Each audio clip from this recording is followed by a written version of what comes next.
सकाळी सकाळी निघालो होतो आपण शेताकडं. मग म्हणलं जरा जायचं होतं आपल्याला फवारायला ओरलाकडं. मग काय म्हणलं आता जावं सकाळी सकाळी. गाडी घेऊन गेलतो. पुढे जरा पाऊस पडल्यामुळं पुढे नामदेव भाऊचा मिरचीचा प्लॉट होता.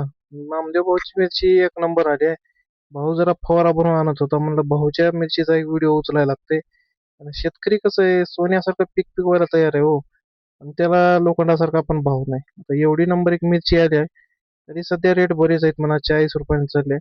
भावानं काय 2-3 टक्के राहील त्या फोरायचा. मग म्हणलं कशी आली मिरची बघा तरी. मग म्हणलं आपल्याला याच्यातलं तेवढं काय कळते, माल मात्र एक नंबर दिसतोय. आता खर्च भरपूर झालाय, त्यामुळे त्या पद्धतीनं रेट भेटला तर कुठंतरी त्याचे दोन पैसे उभा टाकतील, नाहीतरी काय अवघडच आहे. तिथून फवारा घेऊन आलतो, मग शेताकडे आलो आपण आपली मका फवारणार होतो. मग काय म्हणलं जरा मका आली का मारावं, जरा मका काय उत्तर येत नव्हती. आली का नॅनो युरिया मारला. मग म्हणलं बघूया आता काय होते काय नाही. आंब्याच्या मध्ये पेरले आपण आंतरपीक म्हणून. भाऊची मिरची एक नंबर आली आहे. कुणाला लागली तर भाऊचा कॉन्टॅक्ट नक्की देतो. चिल्लर कोणी विकत घेणार असेल तर नक्की संपर्क करा त्याच्यासोबत.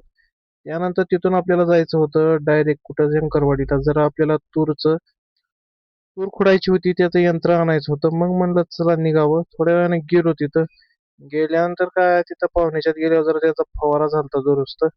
मग काय म्हणलं फवारा बिघडल्यामुळं जरा बघितलं चेक करून. त्यामुळं काय आपलं खुरपणी यंत्र खुडायचं यंत्र जे होतं ते चांगलं होतं.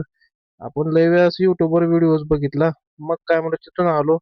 आणि जरा सोयाबीनचं आपल्याला कीटकनाशक घ्यायचं होतं. ICL कंपनीचा खत घेतला, कीटकनाशक सर्व खत वगैरे घेतला. औषधाची समजी घेतलं आणि मग म्हणलं आता आम्हाला वजा दुकानावर निघायला लागतंय. खूप वेळा बसलो आपण तिथंच. थोड्या वेळानं मग म्हणलं आता नीट निघावं शेताकडं.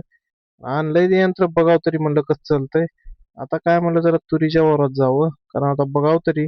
आपण काय व्हिडिओ मध्येच बघितलं होतं. ऍक्च्युअल मध्ये काम कसं करतंय ते बघायचं होतं.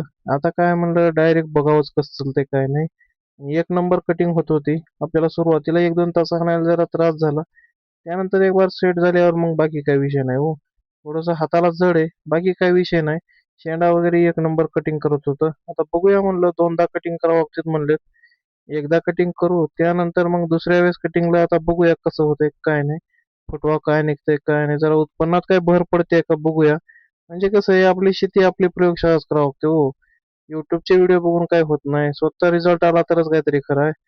त्यानंतर मग दिवसभराचं काम आवरून आता नीट निघालो होतो घराकडं. आजचा दिवस काय असाच गेला. आता भेटू उद्याच्या नवीन एका व्हिडिओमध्ये. धन्यवाद.